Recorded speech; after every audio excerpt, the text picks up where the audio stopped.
couple of months ago, we reached out to you, AbleGamers did, and we toured your facility and everything Good. like that. What were your thoughts when you heard about there's a site for disabled gamers coming by? Well, I think it's good. One of the great things the internet has done is brought around a sort of level playing field for people who generally can get drowned out in the noise. One of the joys of the internet is its leveling features, that you can have an ability to connect someone on email, directly communicate with them, and get your point of view across in an easy, succinct fashion. That the internet has driven business need and has also become a champion of communication. So that people can get in touch with you and say, hey, we're a small group of people that 10 years ago would have been ignored, that no one would have cared about, that we wouldn't have had the resources to get advocacy on our part. We weren't able to get lobbying groups, we're not able to go and get people to go to Washington. Instead, you can.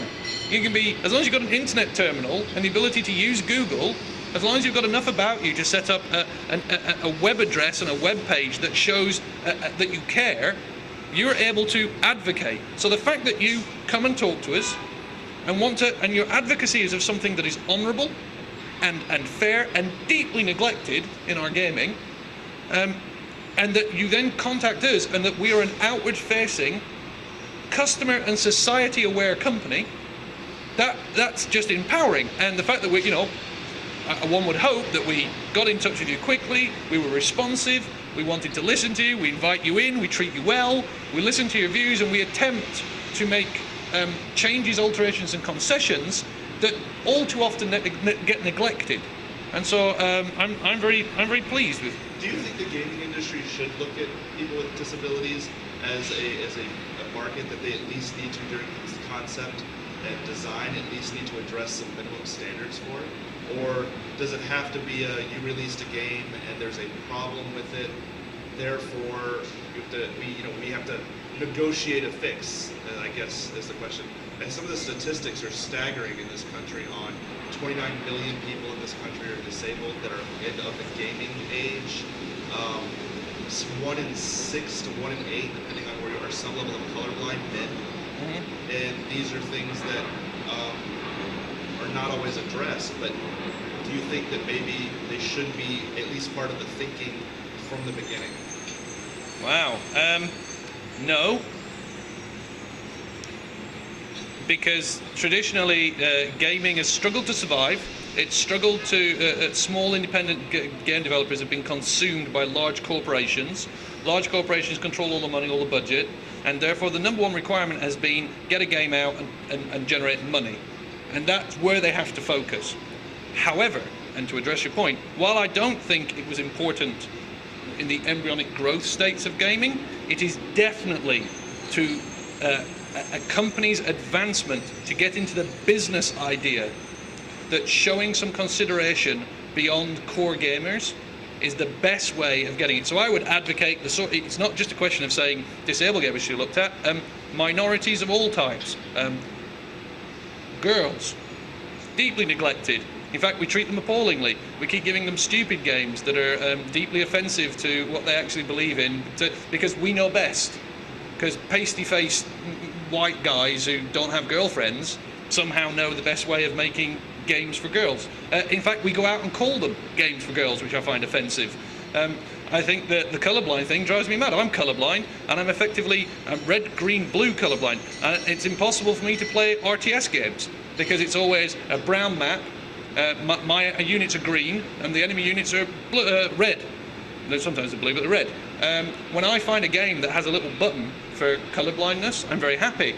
Like Peggle, I played Peggle, and it has a colorblind setting, and I was like, oh, that's very good, I like that a lot. In fact, I went out my way on WarHammer to keep going, I can't tell what's going on. Change the map, change the map, change the map.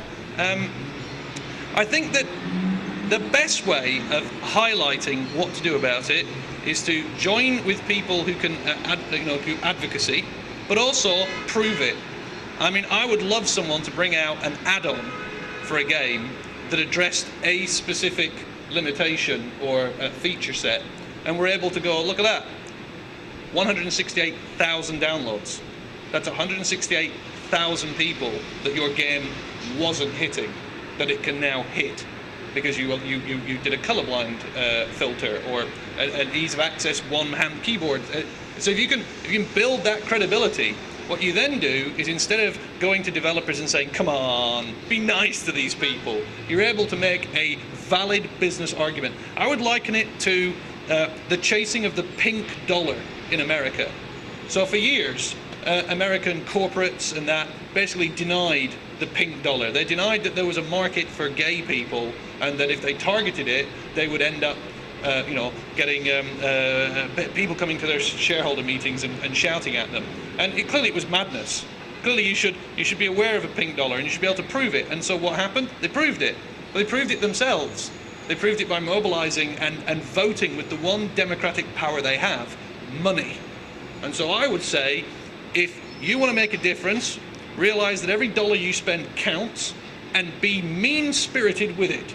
Give your dollars to people who give a damn about you, to show that what you're trying to do is worthy. And if you do that, businesses are quite simple. They'll chase the money, and they'll go, oh, there's money to be made here, and we can feel socially responsible. I don't believe corporations turn around and say, we must have biodegradable products, we must be eco-friendly. I believe they go, market research shows that environmentally friendly products have an 11% bump in sales. We need to go green. I think that's how business works, and it's how computer game business will work for minorities. It's by them realizing there's money to be made. There is actually a couple of plugins out there already that help a lot of different instances. I don't know if you've played with Combat Scroll. I'm very bad with plugins, but if there are plugins out there, then something that like your great site could do is collect the data, have the data up there, have the numbers ticking over, show people the amount of numbers, the value, the dollar value that's being made. If you can prove that 100,000 people have downloaded it, then not only can you claim the 100,000 box sales that would have come from, you can also claim all the subscription. Imagine 100,000 units have been sold, that's $40 a box, plus $14 a subscription per month. That amounts to big, huge dollar values. And if you can do that, people will just take notice, and they will go, we have to be in here. It's the place we need to be. AbleGamers gave WarHammer Online its first ever accessible mainstream game of the year. Wow, thank you very much. Yeah, you have a certificate coming, but we're low budget, as you can see, so I have to print it on my computer. What are your thoughts about that? That with some plugins and with this on-screen keyboard fix that you guys released for us specifically because we were proud of you, that we were able to say that your game is probably one of the most accessible mainstream games out there to a various group of people, to people with severe physical disabilities, to the deaf, to people who are colorblind. I mean, with a couple of added plugins, your game is probably as close to perfect as you can get and still keep it in the mainstream. Was that just an accident?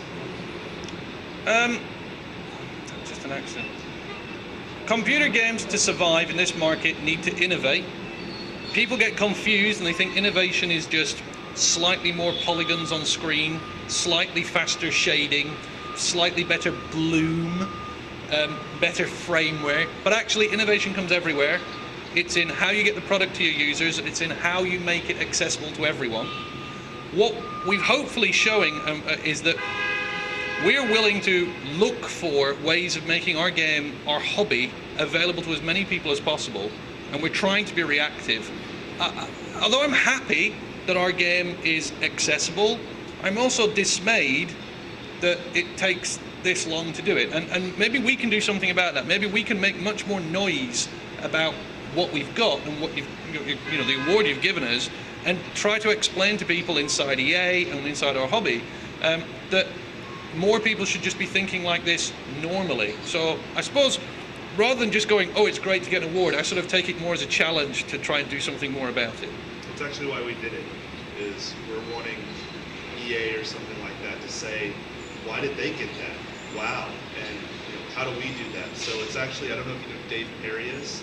He owes me a drink. Dave Perry, you owe me a drink. Well, Dave Perry is the one that kind of pressed us to say, this is how we get other people to participate in our accessibility, world by showing here's a game and highlighting a game that either by purpose or by mistake falls into this great category, and other game companies will say, I want that, I need that. So you talk about an example of that would be if you guys wrote up a sort of basic entry-level accessibility tests that we do, like the 5-star test rating. Now, the crash ratings in cars are a great example. The manufacturers didn't have them. Someone built the 5-star crash rating and said, we're going to test this, this, this, this, and this, and you get a star for each of them. Can you get 5 stars? And what do you know? The car manufacturers started building cars that would pass the crash test rating. So I think if you look at driving the agenda, then you're probably in the best possible position to make a difference. And you should clearly run with Paul Barnett, or Dave Perry owes this man a drink. That should be the title of the interview.